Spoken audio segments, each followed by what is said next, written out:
På grund af jordens rotation om verdensaksen vil den sydlige og den nordlige halvkugle skiftes til at have henholdsvis dagslys fra solen og skygge, altså nat. Som vi kan se her, så er Gabriel solen, og det her er jorden, som vi ser. Og imens den roterer, skiftes vi til at have dagslys og nattelys. Det tager cirka 30 dage for månen at komme rundt om jorden.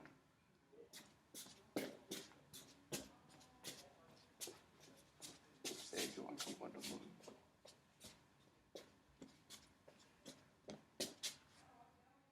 Dage er gået.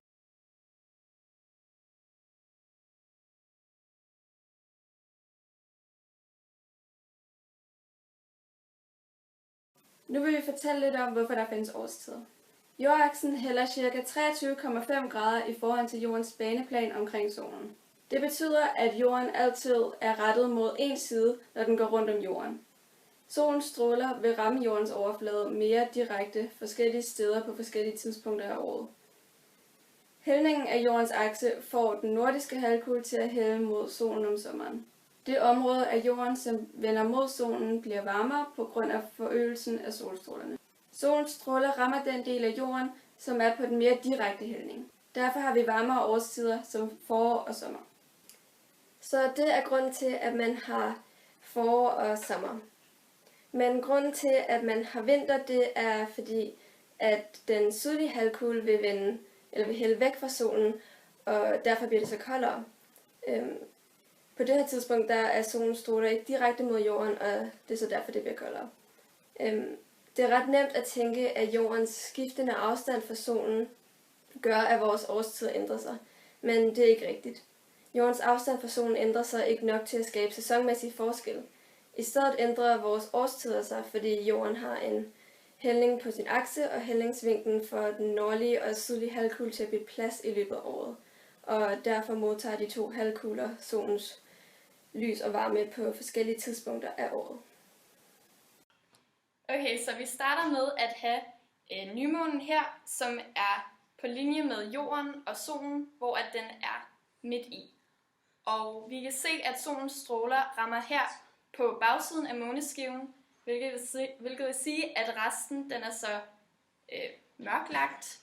Og hvis vi står her på jorden, så kan vi ikke se nogen måne, og derfor er den Derfor er det nymåne. Og her er den også i første kvartal. Og vi kan også sige, at når den er her i nymånefasen, så er den hverken tiltagende eller aftagende. Og så når den begynder at bevæge sig mod andet kvartal, så bliver den mere tiltagende, og set fra jorden, så bliver den mere belyst. Og det er så halvmånen. Når den går videre her og bliver mere tiltagende, så rykker den sig på linje igen med jorden og solen. Og så kan vi se, at fra solens side, så skinner den sådan, så at vi kan se det fra jorden, at den er belyst. Og derfor er det også fuldmåne. Og her er den så i tredje kvartal. Her begynder den så at blive mere aftagende. Så her i fjerde kvartal, der har vi månen, hvor at den er halvt belyst fra solens stråler. Og det kan vi se fra jorden. Og derfor er det halvmåne. Og så begynder den at blive mere aftagende, og vi får igen nymåne. Når man skal definere sol- og måneformørkelse, så skal man først vide, hvornår sol- og måneformørkelse forekommer. Og sol- og måneformørkelse forekommer, hvis vi har jorden her i midten, og månen, der kredser rundt her, og det her det er solen, så forekommer det hver gang, at månen er på linje med jorden og solen. Det vil sige, at når solen lyser ind på månen, så vil der så komme en skygge på jorden. Når månen så har drejet en halv omgang, som svarer til 14 dage, så vil månen blive skygget af jorden fra solens lys. Så sol- og måneformørkelse kan forekomme 2 gange om måneden, hvis vi tænker på det her.